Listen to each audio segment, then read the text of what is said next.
Hi there, a very good morning to all our viewers and welcome to Opening Bell. I'm Stacy Pereira and I'm here to take you through all the news and cues that could really impact your trading day. So let's get a hold on how we're going to look at markets perform and of course what's really changing, how much is going to be impacted from what we're getting in our global handover. So let's look at that first as well as the trade setup for the day. Now, if you look at stocks, are pretty much unchanged, the futures at least on Wall Street after that really drubbing session that it saw where the Nasdaq almost down by about 1.5%, registering its worst day since October. If you look at oil prices, those two have pretty much, been on the lower side. But also Indian equity markets, those ones are likely to see some bit of consolidation further with a negative bias, we could say. At least that's what we've been seeing in the run-up as to this week. But the GIFT Nifty also, they're indicating quite a weak start for the Indian equities. If you look at Wall Street, like I was just pointing out, quite a sour start for 2024 there because the stocks were down and about, Nasdaq dropping that 1.5%, mostly, also registering its worst day since October, and this coming at the back of what happened with Apple shares there. Those ones really took a beating after a downgrade coming in from Barclays. And then that repercussions here in Asian markets this morning, where we saw South Korea as well as Taiwan leading the declines for Asia, and especially those tech firms even within the Asian markets reacting to that Apple downgrade. And crude, if you look at those ones, those prices are also seeing almost on the lower side. $76 a barrel is where we are seeing Brent crude trade. And of course, it is that tension in the Red Sea that is really adding to that pressure when it comes to crude oil prices. But if you have to look at how the FIIs and who's really pumping in the money, well, one would say, at least in yesterday's trade, we saw FIIs come back with quite a bang. They were net buyers of about stocks worth 1,602 crore worth of equities. This is the provisional data that is put out by NSE. And if you look at the DIIs, they were the net sellers in yesterday's trade. About 1,959 crore worth of equities is what actually exchanged hands. But let's also give you a picture of the F&O cues, and if we go by the PCR or the Nifty put call ratio, that pretty much indicates the mood of how equity markets will perform, and that number really fell below that one mark, coming in at 0.92 versus the 1.14 levels that we saw in the previous session. This, remember, the below 1 PCR indicates that traders are buying more call options than put, which generally indicates there is more of a bullish sentiment in the market. So that's something to go by, at least when it comes to the F&O cues. But the current cash market not really putting that out, we could say. Let's also look at who's out of the F&O ban list. Well, for 3rd of January, NSE has gone on to add Delta Corp, Indian Energy Exchange, that is IEX, as well as SAIL and Azeez Entertainment into the F&O ban list, whereas it has retained Balrampur Chini as well as Hindustan Copper into the F&O ban list. So those are some interesting calls that you could be taking on these stocks. Of course, they will not be in the F&O market if you want to trade in the F&O segment. But let's also get on board our guests for today. I have Rajesh Palviya, who's joining me from Axis Securities, to give us a little bit on the technical sides on what we could be seeing. Rajesh, would you agree we are in that correction mode? And like you've been saying repeatedly, buy on dips should be the strategy. Is that what you would preach today as well? Good morning, Stacy. Yeah, definitely it's a buy on dips market. Yes, there is some, shaky cues from the, global market. But still, if you look at the near-term, short-term setup, our markets are still in the bullish trajectory. Though we have seen some bit of corrective move from the recent high, but still, if we look at the derivative data also, 21,600 is having a good put base concentration, as well as 21,500. So 21,500 to 21,600, these two levels are very important on the downside.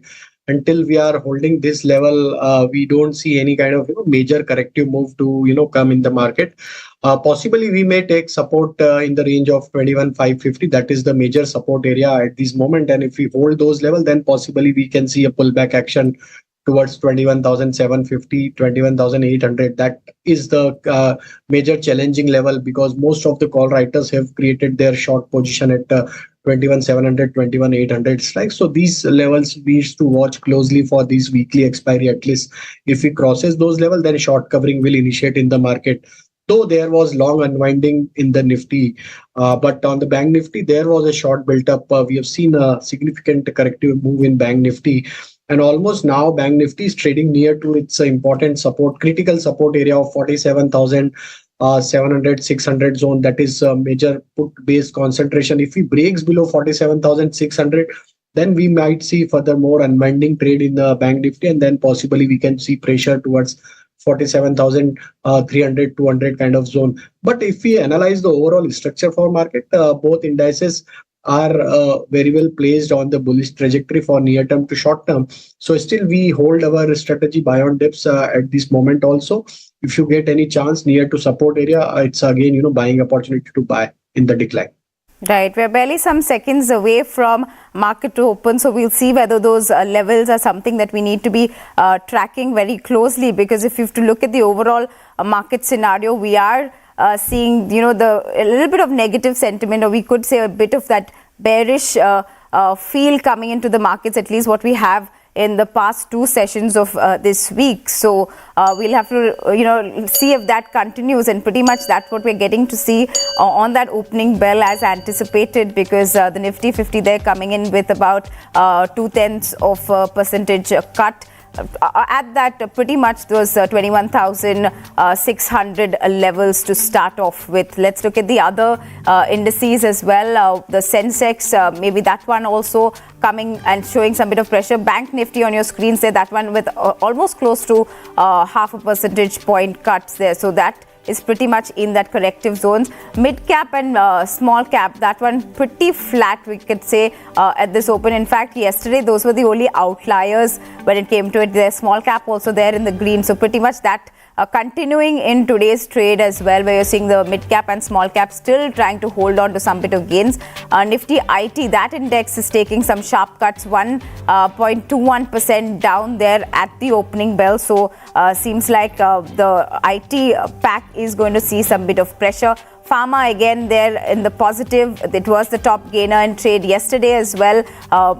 Really big growth that we saw in most of the stocks in the pharma pack, but Nifty consumption, that one again seeing some bit of pressure. Quite slim, we would say, rather flat. But consumption names also, because FMCG is something that, really take cues from what is happening, be it in the broader sense with the elections coming up, with how people are actually going out to spend. Metal index, they're also taking some bit of cuts, just about 0.1% lower when at opening bell. Whereas FMCG, like I was pointing out, that one also seeing a little bit of pressure this morning. But also let's get a sense of who's really putting that pressure on the indices, at least the benchmarks. Let's get our gainers and losers that we're seeing on our screens right now. There on your screens, the top gainers, Adani Enterprise, Adani Ports, M&M. So clearly that the Supreme Court verdict is what everyone's anticipating, but you're seeing both those Adani stocks up there in the gainers list.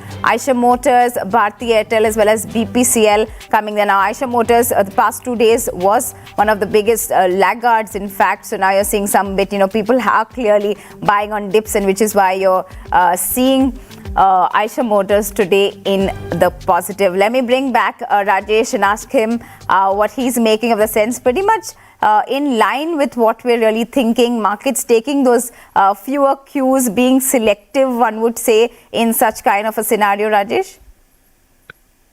So, Stacy, after this opening, yes, almost we have opened around the important support area for 21,600 on Nifty, and Bank Nifty has also protected this 47,500 on the Bank Nifty spot. So these two levels are very important to watch for next 10-15 minutes. If we hold those levels, then some support buying action we can see in the market. Though we have Bank Nifty expiry today, so there could be a volatility in banking stocks. But looking at the overall setup at this moment, I think oil and gas sector, OMC companies are looking promising.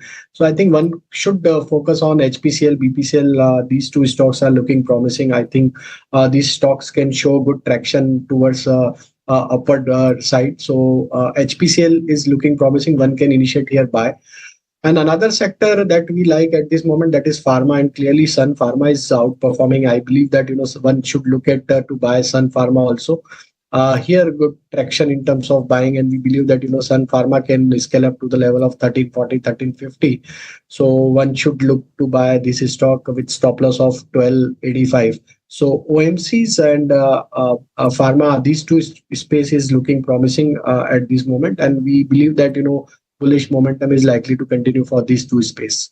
Right, Rajesh, do stay on with us because let's address a couple of stocks that are going to be a buzz. We just saw the Adani Group stocks there, take it to a gainers list there, and this we are waiting that judgment from the Supreme Court on the Adani-Hindenberg case. That will happen at 10:30 a.m. and we will be going live with the outcome of that judgment. So do tune in to Money Control for more of those details. But let's look at other stocks that will be a buzz. We're looking at Hindustan Zinc because it has mined a production of about 271,000 tons and grown by 7% on a YOY basis and 8% on a sequential basis. And this was driven mostly by the mix of improved mine metal grades as well as a higher ore production at their Rampura and Ogucha Sindesar mines. Now, this is interesting to see how that metal pack really plays out, and which is why it's interesting to see this. Then other stock on our radar is Rail Vikas Nigam.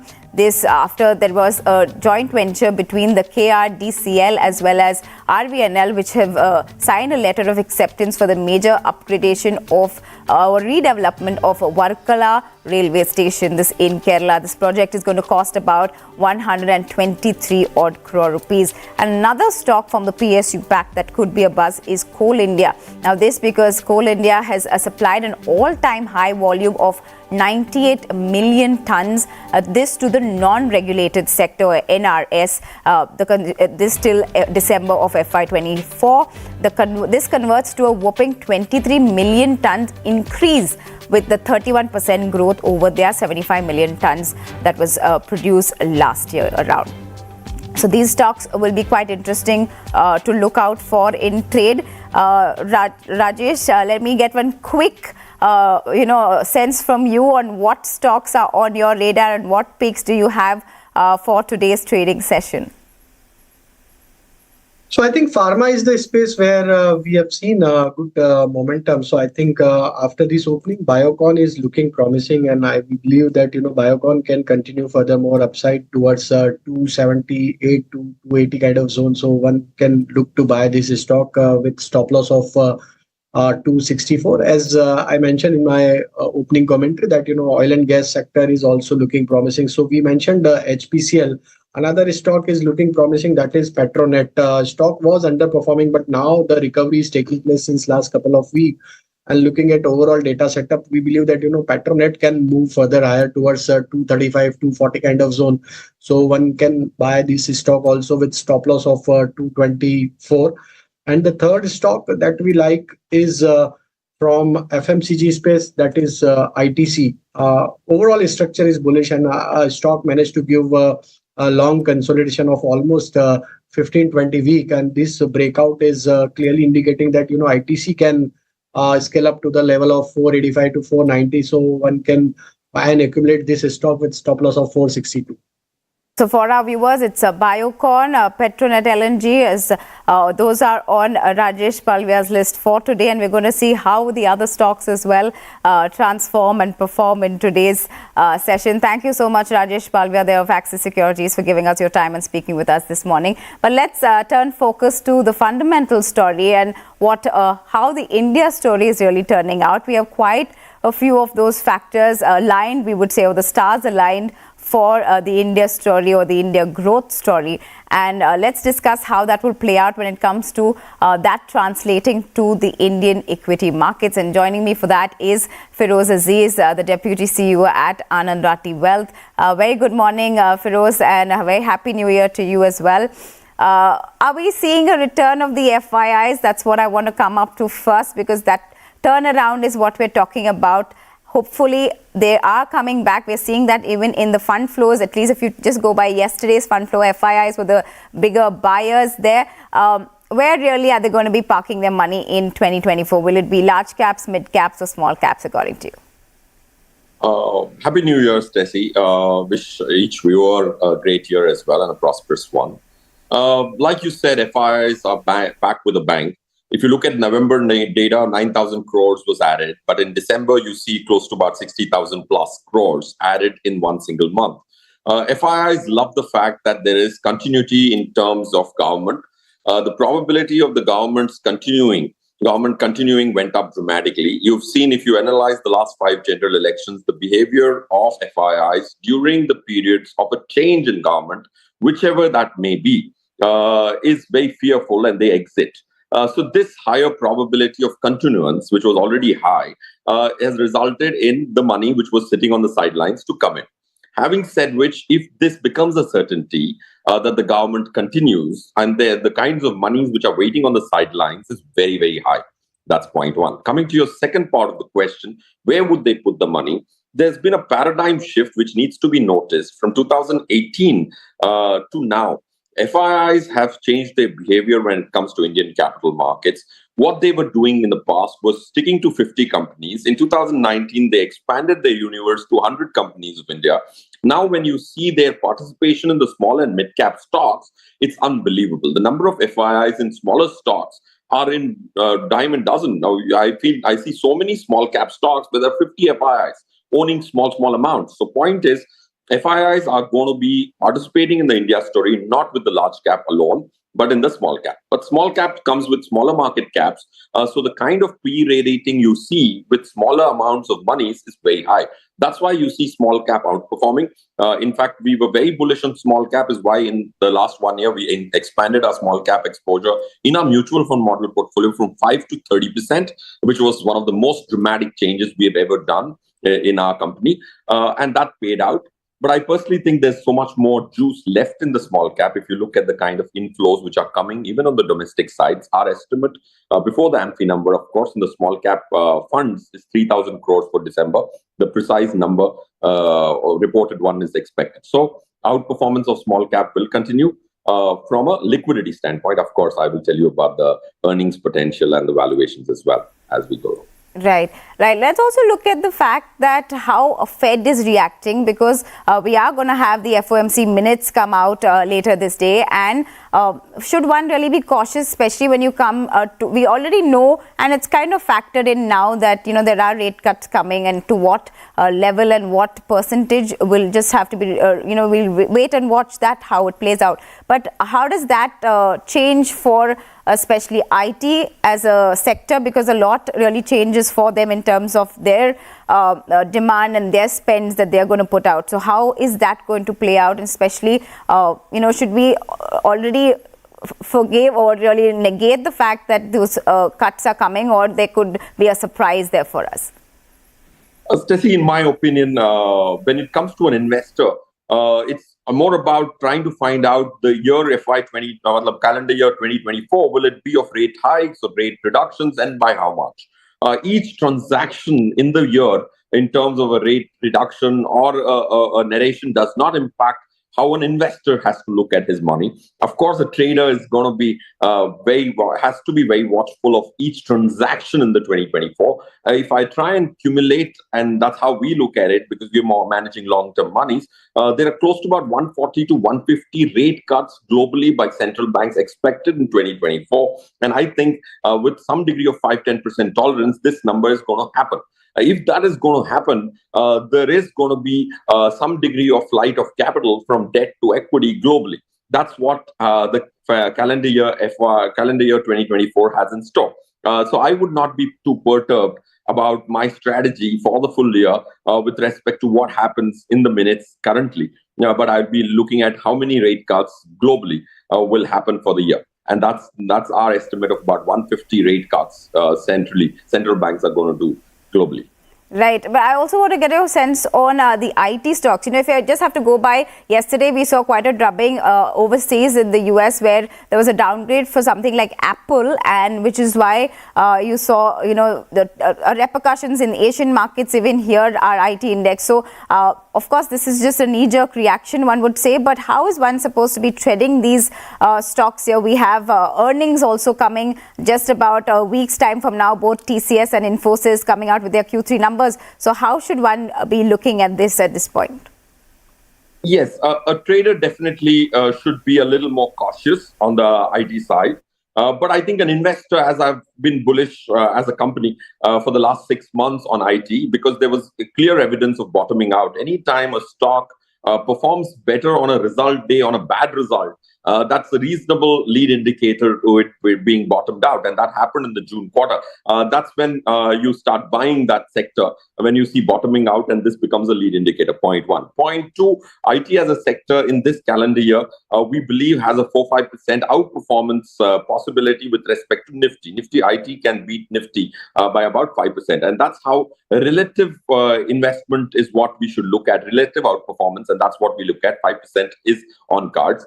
When it comes to Apple and other, how IT shapes up in the US, it's very different. The kind of weights these IT stocks, the big ones, carry in the US are largely, those stocks are actually gobbled up by all index funds. So their Ps are largely because of stock from free float becoming index fund portfolio, which never comes back into the market. In India, there is a reasonable kind of spread in the mid-cap space from an IT standpoint. I think that's the game to play from a sector standpoint if I was a fund manager. If you're looking at just earnings specifically, not for the IT sector in specific, but as a whole, do you think Q3 is going to throw up some surprises or disappointments in that sense? Or you think we have a good reason and people are not really going to change much in terms of the valuations, even though they're high for India, that still, really shows, and it will show through the earnings as well?